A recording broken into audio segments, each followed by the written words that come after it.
walang receive. Na-experience yun na ba yan?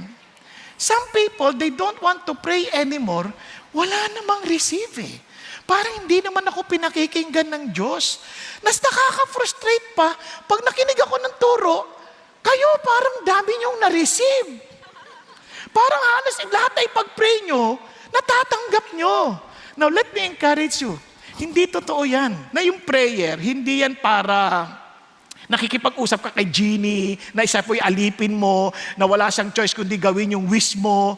Kaya sa Diyos, siya ang may desisyon. Minsan, iisipin nyo mabuti yun, hindi sa ayaw ng Diyos sumagot.